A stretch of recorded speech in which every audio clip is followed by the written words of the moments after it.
ਸਾਹਿਬ ਸ੍ਰੀ ਗੁਰੂ ਗ੍ਰੰਥ ਸਾਹਿਬ ਜੀ ਮਹਾਰਾਜ ਗਰੀਬ ਨਿਵਾਜ ਹਜੂਰ ਸੱਚੇ ਪਾਤਸ਼ਾਹ ਮਹਾਰਾਜ ਸਾਹਿਬ ਜੀ ਦੀ ਪਾਵਨ ਹਜੂਰੀ ਅੰਦਰ ਸੁਭਾਏਮਾਨ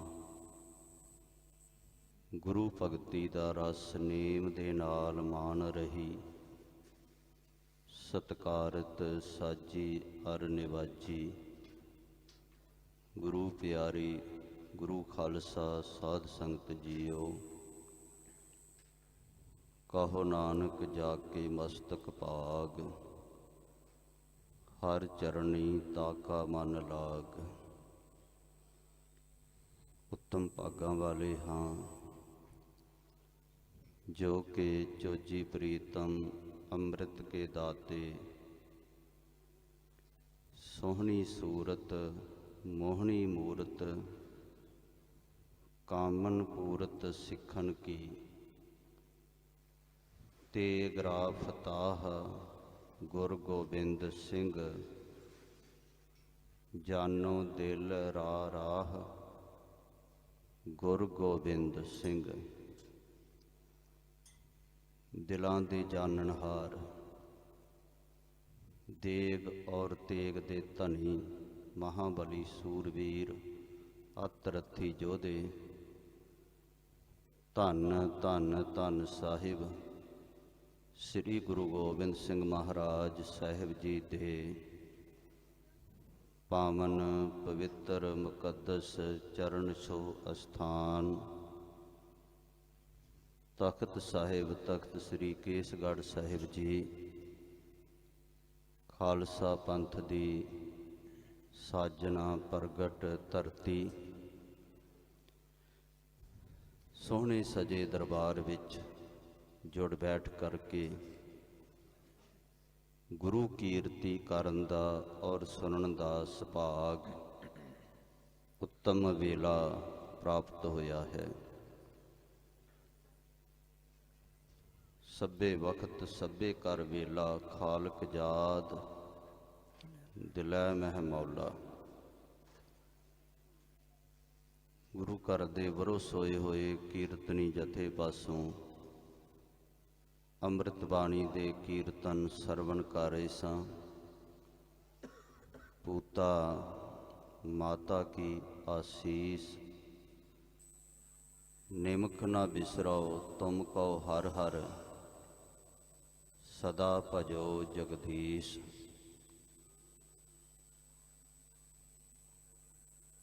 ਧੰਨ ਕਲਗੀਧਰ ਪਿਤਾ ਜੀ ਦੇ ਵੱਡੇ ਫਰਜ਼ੰਦ ਸਾਹਿਬਜ਼ਾਦਾ ਬਾਬਾ ਅਜੀਤ ਸਿੰਘ ਜੀ, ਜਿਨ੍ਹਾਂ ਦਾ ਪਾਵਨ ਆਗਮਨ ਪੁਰਬ ਜਨਮ ਦਿਹਾੜਾ ਸੰਗਤਾਂ ਮਨਾ ਰਹੀਆਂ ਹਨ। ਜਿਸ ਸਬੰਧ ਵਿੱਚ ਗੁਰਮੁਖਾਂ ਨੇ ਸ਼ਬਦ ਪੜ੍ਹਿਆ ਹੈ, ਪੂਤਾ ਮਾਤਾ ਕੀ ਆਸੀਸ। ਨਾਮ ਹੈ ਅਜੀਤ ਸਿੰਘ ਜੀਤਾ ਨਹੀਂ ਜਾਊਂਗਾ, ਜੀਤਾ ਤੋਂ ਖੈਰ ਵਾਪਸ ਜੀਤਾ ਨਹੀਂ ਆਊਂਗਾ। ਮਾਤਾ ਸੁੰਦਰ ਕੌਰ ਜੀ ਦੀ ਪਾਵਨ ਕੁੱਖ ਤੋਂ ਆਪ ਜੀ ਦਾ ਆਗਮਨ ਹੋਇਆ ਹੈ। ਗੁਰੂ ਗੋਬਿੰਦ ਸਿੰਘ ਮਹਾਰਾਜ ਸਾਹਿਬ ਜੀ ਦੇ ਗ੍ਰਹਿ ਵਿਖੇ ਪਾਉਂਟਾ ਸਾਹਿਬ ਜੀ ਦੀ ਪਾਵਨ ਧਰਤੀ। ਇੱਕ ਦੋ ਲੇਖਕਾਂ ਨੇ ਇੱਥੇ ਦਾ ਵੀ ਜ਼ਿਕਰ ਕੀਤਾ ਹੈ ਕਿ ਭੋਰਾ ਸਾਹਿਬ, ਚਲੋ ਖੈਰ ਆਪਾਂ ਉਸ ਪਾਸੇ ਨਹੀਂ ਜਾਣਾ। ਤਾਂ ਜਦੋਂ ਆਪ ਜੀ ਦਾ ਆਗਮਨ ਹੋਇਆ ਤਾਂ ਭੰਗਾਣੀ ਦਾ ਜਿਹੜਾ ਜੰਗ ਹੈ ਇਹ ਮਹਾਰਾਜ ਜੀ ਨੇ ਜਿੱਤਿਆ ਸੀ। ਪਹਾੜੀ ਰਾਜਿਆਂ ਦੇ ਉੱਪਰ ਭਾਰੀ ਜਿੱਤ ਪ੍ਰਾਪਤ ਪਹਿਲੇ ਜੰਗ ਦੇ ਵਿੱਚ ਹਜ਼ੂਰ ਨੇ ਕੀਤੀ। ਔਰ ਇਹ ਬਚਨ ਕਹੇ ਸਨ, ਭਈ ਜੀਤ ਮੇਰੀ ਕਿਰਪਾ ਕਾਲ ਕੇਰੀ। ਜਦੋਂ ਦਾਸੀ ਨੇ ਆ ਕੇ ਹਜ਼ੂਰ ਨੂੰ ਦੱਸਿਆ, ਅੰਮ੍ਰਿਤ ਵੇਲੇ ਦਾ ਸਮਾਂ ਸੀ, ਕਿ ਮਹਾਰਾਜ ਆਪ ਜੀ ਦੇ ਗ੍ਰਹਿ ਵਿਖੇ ਸਾਹਿਬਜ਼ਾਦਾ ਜੀ ਪ੍ਰਗਟ ਹੋਏ ਨੇ ਮਾਤਾ ਸੁੰਦਰ ਕੌਰ ਜੀ ਦੀ ਕੁੱਖ ਤੋਂ, ਤਾਂ ਕਲਗੀਧਰ ਔਰ ਵਿਚਾਰਿਓ ਜਤਰੂ ਤੇ ਸਤਰੂ ਤੇ ਜੀਤ ਹੋਏ, ਐਸੇ ਹਿਰਦੇ ਵਿਚਾਰ ਕੈ ਅਜੀਤ ਸਿੰਘ ਨਾਮ ਰੱਖਿਓ ਸੋਈ।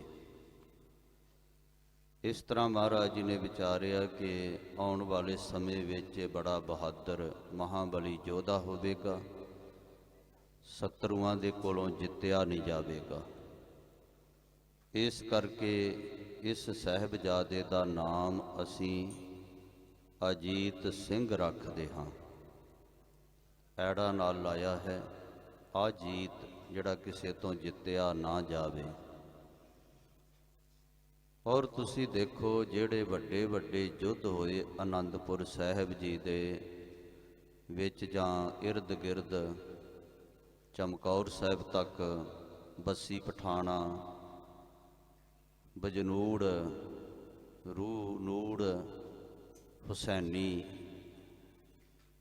ਨਦੌਣ, ਇਹ ਸਾਰੇ ਜੰਗਾਂ ਦੇ ਵਿੱਚ ਬਾਬਾ ਅਜੀਤ ਸਿੰਘ ਜੀ ਅੱਗੇ ਹੋ ਕੇ ਲੜੇ ਨੇ ਔਰ ਮਹਾਰਾਜ ਇਹਨਾਂ ਨੂੰ ਮੋਹਰੀ ਬਣਾਇਆ ਕਰਦੇ ਸਨ। ਅੱਗੇ ਸਾਹਿਬਜ਼ਾਦਾ ਭਾਈ ਉਦੇ ਸਿੰਘ ਵਰਗੇ, ਭਾਈ ਜੀਵਨ ਸਿੰਘ ਵਰਗੇ ਯੋਧੇ, ਭਾਈ ਸੰਗਤੀਆ ਜੀ ਵਰਗੇ, ਤੋ ਇਹਨਾਂ ਸੂਰਮਿਆਂ ਦੇ ਦਲ ਹੋਇਆ ਕਰਦੇ ਸਨ। ਬੱਸੀ ਪਠਾਣਾ ਤੋਂ ਜਦੋਂ ਲੜਕੀ ਬਾਹਮਣੀ ਛਡਾਈ ਸੀ, ਉਦੋਂ ਵੀ ਮਹਾਰਾਜ ਜੀ ਨੇ ਆਪਣੇ ਇਸ ਸਾਹਿਬਜ਼ਾਦੇ ਨੂੰ ਭਾਈ ਉਦੈ ਸਿੰਘ ਜੀ ਦੇ ਨਾਲ ਭੇਜਿਆ ਸੀ।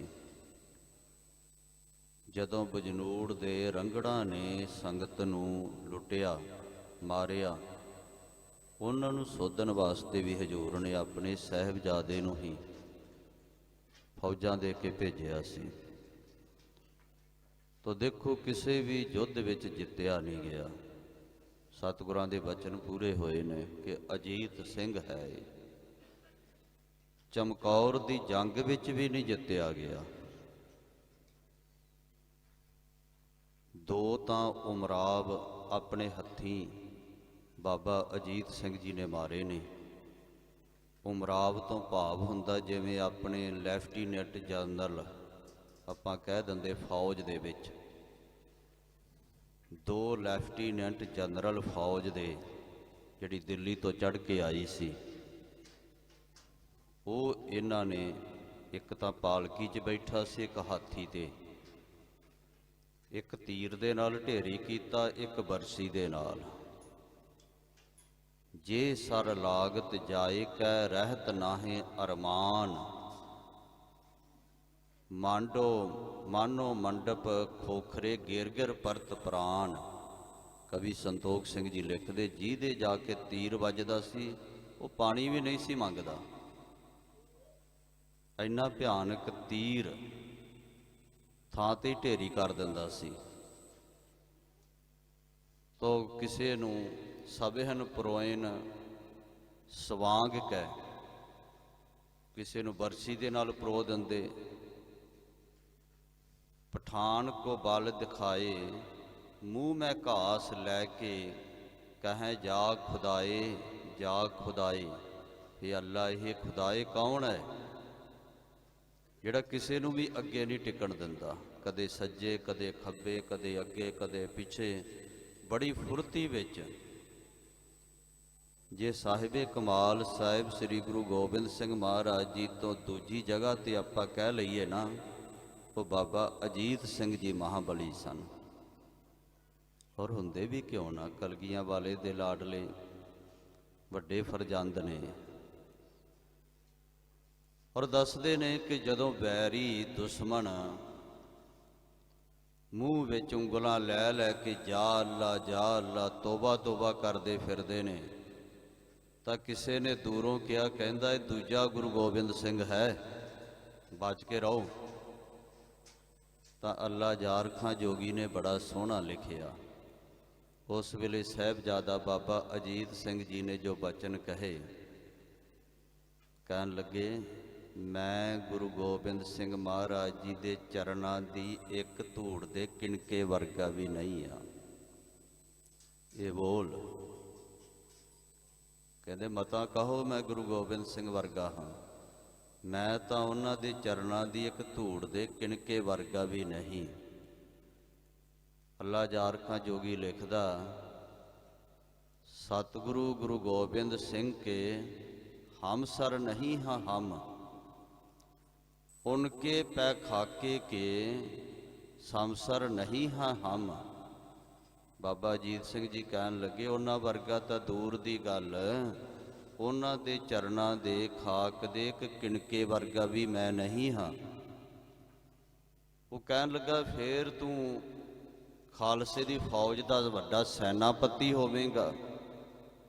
ਤਾਂ ਬਾਬਾ ਅਜੀਤ ਸਿੰਘ ਜੀ ਨੇ ਲਲਕਾਰੇ ਵਿੱਚ ਕਿਹਾ, ਨਹੀਂ, ਕਦਾਮ ਹਰ ਇੱਕ ਸਿੰਘ ਕੇ ਬਰਾਬਰ ਨਹੀਂ ਹੈ ਹਮ, ਕਦਾਮ ਹਰ ਇੱਕ ਸਿੰਘ ਕੇ ਅਫਸਰ ਨਹੀਂ ਹੈ ਹਮ। ਉਹਨਾਂ ਕਿਹਾ ਕਿ ਮੈਂ ਕੋਈ ਅਫਸਰ ਨਹੀਂ, ਮੈਂ ਕੋਈ ਸੈਨਾਪਤੀ ਨਹੀਂ ਖਾਲਸੇ ਦੀ ਫੌਜ ਦਾ, ਮੈਂ ਤਾਂ ਹਰ ਇੱਕ ਸਿੰਘ ਦੇ ਚਰਨਾਂ ਦਾ ਗੁਲਾਮ ਹਾਂ, ਦਾਸ ਹਾਂ। ਇੰਨੀ ਨਿਮਰਤਾ ਬਾਬਾ ਅਜੀਤ ਸਿੰਘ ਜੀ ਦੇ ਵਿੱਚ। ਸਾਧ ਸੰਗਤ ਜੀ, ਮਤ ਹੋਦੀ ਹੋਏ ਇਆਣਾ, ਤਾਨ ਹੋਦੇ ਹੋਏ ਨਿਤਾਣਾ, ਅਨਹੋਦੇ ਆਪ ਵੰਡਾਏ, ਕੋ ਐਸਾ ਭਗਤ ਸਦਾਏ, ਸੰਤ ਵੀ ਤੇ ਸਿਪਾਹੀ ਵੀ ਜੋਧਾ। ਤੋ ਚੱਕਰ ਵੀ ਉਹ ਘੇਰਾ ਪਾ ਕੇ ਫਿਰ ਸਾਧ ਸੰਗਤ ਜੀ ਸ਼ਹੀਦ ਕੀਤਾ ਸੀ। ਜਦੋਂ ਹਰ ਤਰ੍ਹਾਂ ਦਾ ਬਲ ਸ਼ਸਤਰਾਂ ਦਾ ਸਾਹਮਣੇ ਹੋ ਕੇ ਲੜਨ ਦਾ ਕਿਸੇ ਵਿੱਚ ਨਾ ਰਿਹਾ, ਤੇ ਜਿਵੇਂ ਅਭਮੰਨੂ ਨੂੰ ਚੱਕਰਵਿਊਹ ਘੇਰਾ ਪਾ ਕੇ ਇੱਕ ਬੜਾ ਭਰਮਾਉਣ ਵਾਲਾ ਘੇਰਾ ਹੁੰਦਾ ਹੈ, ਫੌਜੀਆਂ ਨੂੰ ਇਹਦੇ ਬਾਰੇ ਬਹੁਤ ਪਤਾ ਹੁੰਦਾ। ਬੰਦੇ ਨੂੰ ਇਸ ਤਰ੍ਹਾਂ ਦੇ ਘੇਰੇ ਵਿੱਚ ਲੈ ਲੈਣਾ ਕਿ ਉਹ ਨਿਕਲ ਹੀ ਨਾ ਸਕੇ। ਬੜਾ ਯਤਨ ਕਰਕੇ ਵੀ, ਜਿਵੇਂ ਘੁੰਮਣ ਘੇਰੀ ਵਿੱਚ ਬੰਦਾ ਆ ਜਾਂਦਾ ਨਾ, ਸਮੁੰਦਰ ਦੀ ਨਦੀ ਦੀ ਘੁੰਮਣ ਘੇਰੀ ਵਿੱਚ, ਫਿਰ ਬਚਣਾ ਮੁਸ਼ਕਲ ਹੋ ਜਾਂਦਾ ਹੈ। ਇਹ ਚੱਕਰਵਿਊਹ ਘੇਰਾ ਵੀ ਇੱਕ ਇਸ ਤਰ੍ਹਾਂ ਦਾ ਘੇਰਾ ਹੁੰਦਾ ਹੈ। ਚਾਰੇ ਪਾਸਿਓਂ ਗੋਲੀਆਂ ਤੀਰਾਂ ਦੀ ਬੁਛਾੜ ਬੱਦਲ ਦੀ ਵਰਖਾ ਵਾਂਗ ਕਰਕੇ ਫਿਰ ਸਾਹਿਬਜ਼ਾਦਾ ਜੀ ਨੂੰ ਸ਼ਹੀਦ ਕੀਤਾ ਗਿਆ ਸੀ। 392 ਜ਼ਖਮ ਉਹਨਾਂ ਦੇ ਸਰੀਰ ਤੇ ਲੱਗੇ। ਤੋ ਐਸੇ ਅਤਰਥੀ ਮਹਾਬਲੀ ਯੋਧੇ। ਤੋ ਦੁਸ਼ਮਣ ਕਹਿਣ ਲੱਗੇ ਕਿ ਜੇ ਗੁਰੂ ਗੋਬਿੰਦ ਸਿੰਘ ਦੀ ਧੂੜ ਦੇ ਕਿਣਕੇ ਵਰਗਾ ਇੰਨਾ ਬਲੀ ਹੈ, ਤੇ ਗੁਰੂ ਗੋਬਿੰਦ ਸਿੰਘ ਦਾ ਮੁਕਾਬਲਾ ਕੌਣ ਕਰੇਗਾ? ਜਿਹੜਾ ਕਹਿ ਰਿਹਾ ਮੈਂ ਉਸ ਸਤਿਗੁਰੂ ਦੇ ਧੂੜ ਦੇ ਕਿਣਕੇ ਵਰਗਾ ਵੀ ਨਹੀਂ, ਤੇ ਫਿਰ ਗੁਰੂ ਗੋਬਿੰਦ ਸਿੰਘ ਦਾ ਮੁਕਾਬਲਾ ਕੌਣ ਕਰ ਸਕੇਗਾ? ਜੇ ਉਹਦੀ ਧੂੜ ਦੇ ਕਿਣਕੇ ਵਰਗੇ ਏਡੇ ਬਹਾਦਰ ਨੇ, ਐਡੇ ਐਡੇ ਯੋਧੇ ਨੇ। ਤੋ ਉਸ ਸਤਿਗੁਰੂ ਸਾਹਿਬ ਜੀ ਦੀ ਕਥਾ ਆਪਾਂ ਸਰਵਣ ਕਰ ਰਹੇ ਹਾਂ। ਸਭ ਨੂੰ ਸਾਹਿਬਜ਼ਾਦਾ ਬਾਬਾ ਅਜੀਤ ਸਿੰਘ ਜੀ ਦੇ ਆਗਮਨ ਪੁਰਬ ਦੀਆਂ ਕੋਟਾਨ ਕੋਟ ਰੋਮਾਨ ਰੋਮ ਵਧਾਈਆਂ ਹੋਵਣ ਜੀ। ਕਿਤੇ ਕਿਣਕਾ ਮਾਤਰ ਉਹ ਪ੍ਰੇਮ ਜਿਹੜਾ ਸਾਹਿਬਜ਼ਾਦੇ ਦੇ ਮਨ ਅੰਦਰ ਬਾਜਾਂ ਵਾਲੇ ਦੇ ਪ੍ਰਤੀ, ਆਪਣੇ ਪਿਤਾ ਸਤਿਗੁਰੂ ਦੇ ਪ੍ਰਤੀ, ਕਿਤੇ ਸਾਨੂੰ ਵੀ ਉਹ ਮਿਲ ਜਾਵੇ, ਸਾਨੂੰ ਵੀ ਬਖਸ਼ਿਸ਼ ਕਰ ਦੇਣ ਸਾਹਿਬਜ਼ਾਦੇ। ਕਿਉਂਕਿ ਦੁਨੀਆ ਤੇ ਮਾਵਾਂ ਨੇ ਪੁੱਤਰ ਤਾਂ ਬਹੁਤ ਜੰਮੇ ਨੇ, ਪਰ ਬਾਜਾਂ ਵਾਲੇ ਦੇ ਲਾਡਲੇ ਸਾਹਿਬਜ਼ਾਦਿਆਂ ਵਰਗਾ ਕੋਈ ਨਹੀਂ ਜੰਮਿਆ ਦੁਨੀਆ 'ਚ। ਇਹੋ ਜਿਹਾ ਪੁੱਤਰ ਦੁਨੀਆ 'ਚ ਕੋਈ ਨਹੀਂ ਜੰਮਿਆ ਚਾਰੇ ਸਾਹਿਬਜ਼ਾਦਿਆਂ ਵਰਗਾ। ਨਾ ਹੀ ਗੁਰਮੁਖੋ ਇਹੋ ਜਿਹੇ ਪੁੱਤਰ ਦੁਨੀਆ ਵਿੱਚ ਜੰਮਣੇ ਨੇ। ਇਹ ਤਾਂ ਪਤਾ ਨਹੀਂ ਕਿਹੜੀਆਂ ਰੂਹਾਂ ਸਨ, ਉਹ ਕੋਈ ਪਤਾ ਨਹੀਂ। ਕਿਤਨੇ ਕੁ ਯੁੱਗਾਂ ਦੀ ਉਹਨਾਂ ਦੀ ਤਪੱਸਿਆ ਹੋਵੇਗੀ ਇਹਨਾਂ ਚਾਰੇ ਸਾਹਿਬਜ਼ਾਦਿਆਂ ਦੀ। ਭਾਵੇਂ ਹਿੰਦੀ ਤਰੀਖ ਵਿੱਚ ਲਿਖਾਰੀ ਨੇ ਲਿਖਿਆ ਹੈ ਕਿ ਸਨਕ ਸਨੰਦਨ ਸਨਾਤਨ ਤੇ ਸਨਤ ਕੁਮਾਰ, ਜਿਹੜੇ ਬੜੇ ਪ੍ਰਮਾਤਮਾ ਦੇ ਚਾਰੇ ਭਗਤ ਤਪਸਵੀ ਨੇ, ਸਨਤ ਸਨਾਤਨ ਸਨਤ ਕੁਮਾਰ ਤੇ ਸਨੰਦਨ। ਇਹਨਾਂ ਚਾਰਾਂ ਦਾ ਨਾਮ ਸ੍ਰੀ ਗੁਰੂ ਗ੍ਰੰਥ ਸਾਹਿਬ ਜੀ ਦੇ ਵਿੱਚ ਵੀ ਆਇਆ ਹੈ। ਸਨਕ ਸਨੰਦਨ ਸਨਾਤਨ ਸਨਤ ਕੁਮਾਰ, ਤਿੰਨ ਕੋ ਮਹਿਲ ਦੁਲਭਾਵੋ। ਇਸ ਤਰ੍ਹਾਂ ਬਚਨ ਵੀ ਆਏ ਨੇ। ਸਨਕ ਸਨੰਦ ਮਹੇਸ਼ ਸਮਾਨਾ, ਸੇਖ ਨਾਗ ਤੇਰੋ ਮਰਮ ਨਾ ਜਾਨਾ। ਇਸ ਤਰ੍ਹਾਂ ਵੀ ਭਗਤ ਕਬੀਰ ਸਾਹਿਬ ਨੇ ਬਚਨ ਉਚਾਰਨ ਕੀਤੇ ਨੇ। ਤੋ ਇਹਨਾਂ ਨੇ ਭਗਤੀ ਕਰਦਿਆਂ ਭਗਵਾਨ ਤੋਂ ਵਰ ਪ੍ਰਾਪਤ ਕੀਤਾ ਸੀ, ਅਸੀਂ ਭਰ ਜਵਾਨੀ ਵਿੱਚ ਨਾ ਜਾਈਏ, ਕਿਉਂਕਿ ਭਰ ਜਵਾਨੀ ਉਹ ਵਿਕਾਰਾਂ ਵਿੱਚ ਗ੍ਰਸਤ ਕਰ ਦਿੰਦੀ ਹੈ, ਧਰਮ ਦੇ ਕਰਮ ਨਹੀਂ ਕਰਨ ਦਿੰਦੀ। ਇਸ ਕਰਕੇ ਅਸੀਂ ਕਿਸ਼ੋਰ ਹੀ ਰਹੀਏ, ਕਿ ਉਹਦੀ ਭਾਵਨਾ ਹੋਵੇਗੀ ਉਸ ਲਿਖਾਰੀ ਦੀ। ਪਰ ਮੈਂ ਇਸ ਬਾਰੇ ਕੁਝ ਨਹੀਂ ਕਹਿ ਸਕਦਾ। ਬਹੁਤ ਮਹਾਨ ਇਹ ਰੂਹਾਂ ਤਪ ਜਿਨ੍ਹਾਂ ਨੂੰ ਮਹਾਰਾਜ ਨੇ ਸੱਚਖੰਡ ਦੀ ਸਰਦਾਰੀ ਦਿੱਤੀ। ਕਿਹਾ ਸੀ ਨਾ, ਮਾਤਾ ਸੁੰਦਰ ਕੌਰ, ਸਾਡੇ ਮਾਤਾ ਸਾਹਿਬ ਕੌਰ, ਜਦੋਂ ਉਹਨਾਂ ਨੇ ਬਰਾਗ ਕੀਤਾ ਸੀ ਦਮਦਮਾ ਸਾਹਿਬ ਦੀ ਧਰਤੀ ਤੇ, ਤਾਂ ਕਿਹਾ ਸੀ, ਸੁੰਦਰ ਕੌਰ ਤੇਰੇ ਲਾਲਾ ਨੂੰ ਤਾਂ ਸੱਚਖੰਡ ਦੀ ਸਰਦਾਰੀ ਦੇ ਦਿੱਤੀ ਹੈ, ਅਸੀਂ ਇੱਥੋਂ ਦੀ ਸਰਦਾਰੀ ਖਾਲਸੇ ਦੀ ਝੋਲੀ ਵਿੱਚ ਪਾ ਦਿੱਤੀ ਹੈ। ਆਖੋ ਸਤਨਾਮ ਸ੍ਰੀ ਵਾਹਿਗੁਰੂ। ਤੋ ਇਸ ਕਰਕੇ ਜਿਨ੍ਹਾਂ ਨੂੰ ਸੱਚਖੰਡ ਦੀ ਸਰਦਾਰੀ ਮਿਲੀ, ਕੋਈ ਆਮ ਥੋੜੇ ਨੇ ਸਾਧ ਸੰਗਤ ਜੀ, ਜਿਨ੍ਹਾਂ ਨੂੰ ਸੱਚਖੰਡ ਦਾ ਰਾਜ ਪ੍ਰਾਪਤ ਹੋਇਆ। ਤੋ ਧੰਨ ਸਾਹਿਬ ਸ੍ਰੀ ਗੁਰੂ ਗੋਬਿੰਦ ਸਿੰਘ ਮਹਾਰਾਜ ਦੁਸ਼ਟ ਦਮਨ ਦੇ ਰੂਪ ਦੇ ਵਿੱਚ ਭਾਰੀ ਤਪੱਸਿਆ ਕਰ ਰਹੇ ਨੇ। ਜਿਵੇਂ ਬ੍ਰਹਮਾ ਦੇਵਤਿਆਂ ਨੂੰ ਦੱਸ ਰਿਹਾ ਹੈ ਕਿ ਜਦੋਂ ਦੇਵਤਿਓ ਤੁਹਾਡਾ ਰਾਜ ਦੈਂਤਾਂ ਨੇ ਖੋਹ ਲਿਆ ਸੀ, ਸੁੰਭ ਨਿਸੁੰਭ ਚੰਡ ਅਰਮੁੰਡ ਮਹਿਖਾਸੁਰ ਦੈਂਤ ਸ਼ਰਨਵਤ ਬੀਜ ਵਰਗੇ ਇਹ ਵੱਡੇ ਵੱਡੇ ਦੈਂਤਾਂ ਨੇ ਤੁਹਾਡੇ ਤੇ ਹਮਲਾ ਬੋਲ ਕੇ ਤੁਹਾਨੂੰ ਸਵਰਗਪੁਰੀ ਚੋਂ ਕੱਢ ਦਿੱਤਾ, ਤੇ ਤੁਸੀਂ ਦੁਰਗਾ ਦੀ ਸਾਮ ਤੱਕੀ, ਉਹਦੀ ਸ਼ਰਨ ਲਈ। ਜਿਵੇਂ ਕਲਗੀਆਂ ਵਾਲੇ ਪਾਤਸ਼ਾਹ ਜੀ ਨੇ ਵੀ ਇਹ ਸਾਰਾ ਜ਼ਿਕਰ ਕੀਤਾ ਹੈ ਆਪਣੀ ਕਲਮ ਤੋਂ। ਇੱਕ ਮੈਨੂੰ ਕਹਿਣ ਲੱਗਾ, ਮੈਂ ਜੀ ਚੰਡੀ ਦੀ ਵਾਰ ਨਹੀਂ ਮੰਨਦਾ, ਗੁਰੂ ਗੋਬਿੰਦ ਸਿੰਘ ਨੇ ਰਚੀ ਹੈ। ਮੈਂ ਕਿਹਾ ਵੀ ਤੂੰ ਅਰਦਾਸ ਕਰਦਾ ਹੁੰਦਾ ਰੋਜ਼? ਕਹਿੰਦੇ ਕਰਦਾ। ਮੈਂ ਕਿਹਾ ਕਰ ਹਾਂ, ਸ਼ੁਰੂ ਕਰ ਹਾਂ। ਅਰਦਾਸ ਕਿੱਥੋਂ ਸ਼ੁਰੂ ਹੁੰਦੀ ਹੈ? ਕਹਿੰਦੇ ਜੀ ਇੱਕ ਓੰਕਾਰ ਸ੍ਰੀ ਵਾਹਿਗੁਰੂ ਜੀ ਕੀ ਫਤਿਹ, ਪਾਤਸ਼ਾਹੀ ਦਸਵੀਂ ਸ੍ਰੀ ਭਗਵਤੀ ਜੀ ਸਹਾਇ ਵਾਰ ਸ੍ਰੀ ਭਗਵਤੀ ਜੀ ਕੀ ਪਾਤਸ਼ਾਹੀ ਦਸਵੀਂ, ਪ੍ਰਥਮ ਭਗਵਤੀ ਸਿਮਰ ਕੈ ਗੁਰੂ ਨਾਨਕ ਲਈ ਧਿਆਏ। ਤੇ ਮੈਂ ਕਿਹਾ ਜਿਹੜੀ ਪੌੜੀ ਹੈ ਇਹ ਕਿੱਥੇ ਲਿਖੀ ਹੈ? ਇਹ ਚੰਡੀ ਦੀ ਵਾਰ ਦੀ ਪਹਿਲੀ ਪੌੜੀ ਹੈ, ਜਦੋਂ ਚੰਡੀ ਦੀ ਵਾਰ ਆਰੰਭ ਹੁੰਦੀ ਹੈ। ਖੰਡਾ ਪ੍ਰਥਮੈ ਸਾਜ ਕੈ ਜਿਨ ਸਭ ਸਹਿਸਾਰ ਉਪਾਇਆ। ਤੋ ਇਸ ਕਰਕੇ ਸਾਧ ਸੰਗਤ ਕੋਈ ਮੰਨੇ ਜਾਂ ਨਾ ਮੰਨੇ, ਸਾਨੂੰ ਕੀ ਫਰਕ ਹੈ? ਆਪਾਂ ਤਾਂ ਮੰਨਾਂਗੇ ਕਿ 10ਵੇਂ ਪਾਤਸ਼ਾਹ ਜੀ ਦੀ ਰਚਿਤ ਹੈ, ਕਲਗੀਧਰ ਪਾਤਸ਼ਾਹ ਜੀ ਨੇ ਉਚਾਰਨ ਕੀਤੀ ਹੈ। ਪਰ ਇਹਦੇ ਵਿੱਚ ਇਹ ਤਾਂ ਨਹੀਂ ਮਹਾਰਾਜ ਨੇ ਕਿਹਾ ਕਿ ਚੰਡੀ ਦੀ ਪੂਜਾ ਕਰੋ ਜਾਂ ਦੁਰਗਾ ਦੀ ਪੂਜਾ ਕਰੋ, ਇਹ ਤਾਂ ਕਿਤੇ ਵੀ ਨਹੀਂ ਲਿਖਿਆ। ਦਸਮ ਕਥਾ ਭਗਉਤ ਕੀ ਭਾਖਾ ਕਰੀ ਬਣਾਏ, ਅਵਰ ਬਾਸਨਾ ਨਾਹੀ ਮਮ ਧਰਮ ਜੁੱਧ ਕਹਿ ਚਾਏ। ਮਹਾਰਾਜ ਕਹਿੰਦੇ ਮੈਂ ਕੋਈ ਇਹ ਨਹੀਂ, ਇਸ ਕਰਕੇ ਨਹੀਂ ਇਹ ਸਕੰਦ ਪ੍ਰਾਣ ਦੇ ਉਲੱਥੇ ਕੀਤੇ ਕਿ ਮੇਰੇ ਸਿੰਘ ਇਹਨਾਂ ਦੀ ਪੂਜਾ ਕਰਨ।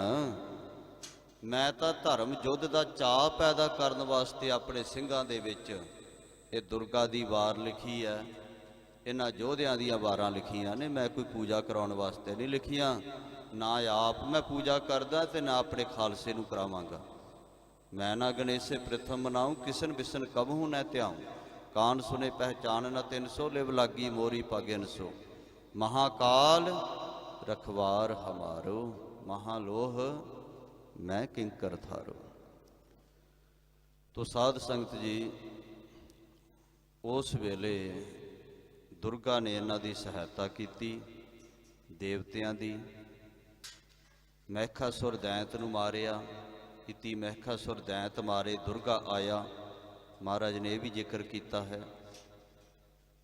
ਫਿਰ ਦੁਬਾਰਾ ਚੜ੍ਹ ਕੇ ਆਏ ਸ਼ਰਨਵਤ ਬੀਜ ਵਰਗੇ। ਤੋ ਬੜਾ ਭਾਰੀ ਯੁੱਧ ਇਹ ਰਕਤ ਬੀਜ ਦੇ ਨਾਲ ਹੋਇਆ। ਤੋ ਉਹਦੇ ਖੂਨ ਦੇ ਤੁਪਕੇ ਜਿੰਨੇ ਡਿੱਗਦੇ ਸਨ ਉਹਨੇ ਹੋਰ ਦੈਂਤ ਪੈਦਾ ਹੋ ਜਾਂਦੇ ਸਨ। ਹਜ਼ਾਰਾਂ ਲੱਖਾਂ ਦੈਂਤਾਂ ਨੂੰ ਮਾਰ ਕੇ ਇਹ ਦੁਰਗਾ ਥੱਕ ਗਈ ਤੇ ਜਾ ਕੇ ਕੰਦਰਾਂ ਵਿੱਚ ਲਘੂ ਰੂਪ ਧਾਰ ਕੇ ਛੁਪ ਗਈ, ਭਗਤੀ ਕਰਨ ਲੱਗ ਪਈ। ਤਪਸਵੀ ਬੈਠਾ ਸੀ, ਇੱਕ ਬਹੁਤ ਲੰਮੇ ਸਮੇਂ ਤੋਂ ਤਪ ਕਰ ਰਿਹਾ, ਬ੍ਰਹਮ ਪਰਾਇਣ ਹੋਇਆ ਸਰੂਪ, ਉਹਦੀ ਆ ਕੇ ਨਰਾਦਰੀ ਕੀਤੀ ਕਿ ਦੱਸ ਰਿਖੀ, ਇੱਕ ਇਸ ਤਰ੍ਹਾਂ ਦੀ ਮਨੋਹਰ ਇਸਤਰੀ ਗਈ ਹੈ ਇੱਧਰ, ਜੇ ਵੇਖੀ ਹੈ ਤੇ ਦੱਸ।